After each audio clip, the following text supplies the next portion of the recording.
जैसे पिता की संपत्ति पुत्र को मिलती ही है, उसके लिए अलग से किसी योग्यता की जरूरत नहीं है, ऐसे ही गुरु की जो प्रेम संपत्ति है, जो ज्ञान संपत्ति है, वो शिष्य को मिलती है। पर बेटा बाप को बाप तो माने। अर्थ क्या है? अर्थ है हमको निकाल रहे हैं गुरुदेव, और रस्सी क्या है? नाम ही रस्सी है। वो नाम वाली रस्सी एक और से गुरुदेव ने पकड़ी है, एक और से हमने पकड़ी है। हमको वो नाम वाली रस्सी मजबूती से पकड़नी होगी। यदि उस रस्सी को पकड़े रहे बस, तो गुरुदेव खींच लेंगे। वास्तव में हमारे बल से हम पार नहीं होंगे। डूबते व्यक्ति ने तो इतना ही किया, बस रस्सी को पकड़ लिया, और तो वो कुछ नहीं कर सकता। खींचेगा तो वो बाहर वाला व्यक्ति हमारे पूरे बोझे को, लेकिन अपने को रस्सी पकड़े रहनी होगी। तो नाम वाली रस्सी गुरुदेव प्रदान करते हैं। उस नाम वाली रस्सी को पकड़े रहना, यही संबंध की स्मृति है। इस संबंध की स्मृति बनी रहे। मेरा किन गुरु चरणों में समर्पण है, इष्ट के साथ में मेरा क्या संबंध है, मेरी क्या उपासना है, मेरा क्या स्वरूप है, इस स्वरूप की स्मृति, मैं गुरुदेव का हूं, मैं गोविंद का हूं, इस स्वरूप की स्मृति जीव को पार करती है। हम कलयुगी जीवों से कमी क्या होती है? हम लोगों को संसार के संबंध तो अच्छे से याद रहते हैं। अभी कोई पूछे तो हम, आप कहां के हैं, तो हम तुरंत अपना निवास स्थान बताएंगे। आप कौन हैं, तो हम तुरंत अपना नाम बताएंगे, अपने पिता का नाम बता देंगे, और घर परिवार की स्थिति, पढ़ाई लिखाई बता देंगे। पर कोई हमसे पूछे आप कौन हैं, तो ये शायद किसी किसी के मन में विचार आएगा कि वो ये कहे कि मैं कृष्णदास हूं, मैं गोविंद का हूं, मैं गुरुदेव का हूं। ये तो किसी बिरले के मन में विचार आएगा। तो संसार के संबंध की स्मृति हमको हर समय रहती है, सोते सोते भी रहती है, लेकिन भगवान की स्मृति नहीं होती। और वो स्मृति नहीं है, वो रस्सी छूटी हुई है, वो तार हटा हुआ है। इसी के कारण गुरु और गोविंद की प्रेम वाली संपत्ति अपने को नहीं प्राप्त होती। जिनका स्मरण रहता है उनकी वस्तु प्राप्त होती है। किसी में हम राग करते हैं यदि, तो उसके भीतर जो दोष हैं वो अपने में आएंगे। राग जिसमें हम करेंगे, जिसमें हम द्वेष करेंगे, उसके भी गुण हमारे भीतर आएंगे। पर प्रभु के साथ संबंध वाली डोरी नहीं मजबूत होती। जिन भाग्यवान जन की गुरु और गोविंद के साथ स्मृति वाली डोरी, संबंध वाली डोरी, माने इतनी स्मृति कि मैं उनका हूं, इसमें कोई खर्चा नहीं लग रहा, इसमें कोई मेहनत नहीं हो रही, इसमें कोई अपने को दौड़ भाग नहीं करनी, हिमालय पे नहीं जाना है, जहां है, ऑफिस में है, दुकान में है, घर में है, इस बात की स्मृति रहे, मैं गुरुदेव का हूं, मैं गोविंद का हूं। ये स्मृति ही वो कनेक्शन है जो भगवान की कृपा को साधक तक पहुंचाती है। जो गुरुदेव की कृपा के, गोविंद की कृपा को, उनके लीला को, उनके धाम को, उनके प्रेम को हृदय में प्रकाशित कर देती है। जिसका ये संबंध प्रगाढ़ हो जाता है, स्मृति प्रगाढ़ हो जाती है, उसका काम बन जाता है।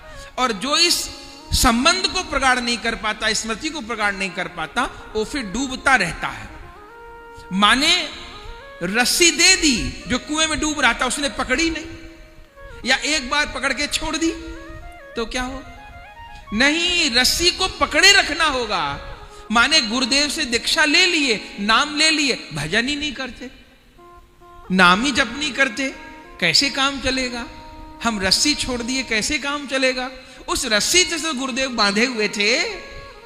अरे उस रस्सी को कमर में बांध ले, हाथ से नहीं पकड़ी जा रही तो कमर से बांध के गांठ लगा ले। पर कमर से बांधना क्या है? कमर बांधना माने कमर कस ले। कहते हैं ना, कमर कस ली हमने इस चीज के लिए, तो अभी कमाने के लिए कमर कसे हैं, घर बनाने के लिए, गाड़ी के लिए, और संसार की सुविधाओं के लिए कमर कसे हैं। लेकिन अब जितना भी शेष जीवन बचा है हमारा, आपका, जितनी सांस बची हैं, अब गोविंद की प्राप्ति के लिए कमर कसनी होगी। अब वो कमर कसने का अर्थ यही है, वो गुरुदेव जो नाम वाली रस्सी फेंके हैं, बांध ले उसको, अपने शरीर से बांध ले, अपने कंठ से बांध ले, अपनी कमर से बांध ले, हाथ से बांध ले। ये जो माला झोली हाथ में वैष्णव लोग धारण किए हैं, ये हाथ में रस्सी बांधना है। ये जो गुरुदेव गले में कंठी पहनाए हैं, ये गुरुदेव की रस्सी गले में बांधना है।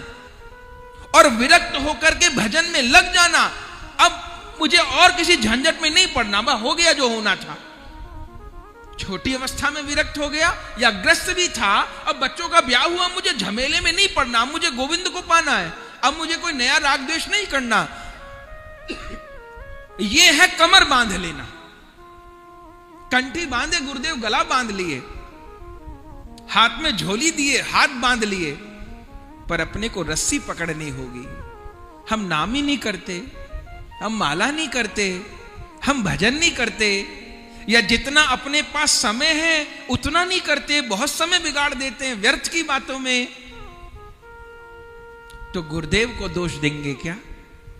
तो ठाकुर को दोष देंगे क्या? गलती अपनी है, दोष देंगे गुरुदेव को, दोष देंगे गोविंद को, तो गद्दारी है ये तो। पर प्रभु स्वीकार करते हैं। गुरुदेव भगवान एक बार दृष्टि भर के देख लिए और मन से संकल्प कर लिए, स्वीकार कर लिए, अब नहीं पतन हो सकता। भगवत प्रेम प्राप्त महापुरुष ने देख के कर लिया ये मेरा है, बस। उनके संकल्प में आते ही उनके खाते में लिखते प्रभु अपनाएंगे, अपनाएंगे। गुरुदेव लीला में चले गए तो भले गुरुदेव आएंगे दोबारा, भले किसी को भेजेंगे। जितनी बार शिष्य जन्म लेगा उतनी बार गुरुदेव जन्म लेंगे। हमको तो लगता है नागा बाबा दोबारा पथिक जी के रूप में आ गए होंगे बाबा को संभालने, जबकि प्रगट में दीक्षा नहीं हुई बैरागी बाबा जी की नागा बाबा जी से, वो तो जन्म से पहले मूंगा देके चले गए। पर उन्हीं के संकल्प से बैरागी बाबा का जन्म हुआ। और वो जो नागा बाबा पत्थर देके चले गए, मिट्टी देके चले गए, वो वास्तव में बाबा के पिताजी जो उनको कथा सुनाए। देखिए, एक बहुत बड़ी उपलब्धि होती है, बहुत बड़ी उपलब्धि होती है अपने आचरण से, अपनी सेवा से गुरुदेव के हृदय को प्रसन्न कर लेना। ये इतनी बड़ी संपत्ति होती है, इतनी बड़ी पूंजी होती है कि जिसका बखान नहीं हो सकता मुख से। तो बाबा के पिताजी ऐसा सत्संग सुनाए, वो तो बाहर से लग रहा था कि बाबा भाग के जाने लगे, वो वास्तव में लीला में आविष्ट हो गए। और राम जी का वन गमन सुन के वो अयोध्या ही चले गए, कि जैसे अयोध्या वासी राम जी के पीछे पीछे भागे, तो नागा बाबा भी राम जी के पीछे पीछे जा रहे थे। अच्छा, रामलाल जी को राम जी नहीं दिख रहे थे, नागा बाबा दिख रहे थे। हम लोग को गोविंद नहीं दिखते, हम लोगों को गुरुदेव दिखते हैं। पर यह पक्की बात है कि हमको गुरुदेव दिख रहे हैं, पर गुरुदेव को गोविंद दिख रहे हैं। हमको गुरुदेव दिख रहे हैं, पर गुरुदेव को गोविंद दिख रहे हैं। और दूसरी बात, गोविंद गुरुदेव को भी देख रहे हैं और हमको भी देख रहे हैं। यदि हम गुरुदेव को देख रहे हैं तो, और यदि हम गुरुदेव को नहीं देख रहे हैं तो गोविंद हमको नहीं देख रहे हैं। यह क्रम है। हम गुरुदेव को देख रहे हैं, गुरुदेव गोविंद को देख रहे हैं, गोविंद दोनों को देख रहे हैं। तो नागा बाबा जो राम वन को चले गए, हाँ राम वन को चले गए जो कहते भागे, वो कोई जंगल में नहीं भाग रहे थे, वो राम जी के पीछे भाग रहे थे। उनको सीताराम जाते दिखाई पड़ रहे थे। अच्छा, गांव के बहुत लोग भागे थे, सबको रतन नहीं मिला। सब भागते भागते कौन धूप में जाएगा, कोई 1 मील चल के 2 मील चल के आ गए तो बाबा पागल हो गया, कौन भागेगा पीछे पीछे। सबको रतन नहीं मिला, बाबा के पिताजी भागते रहे, वो पीछा नहीं छोड़े। इसी को कहते रस्सी पकड़ना।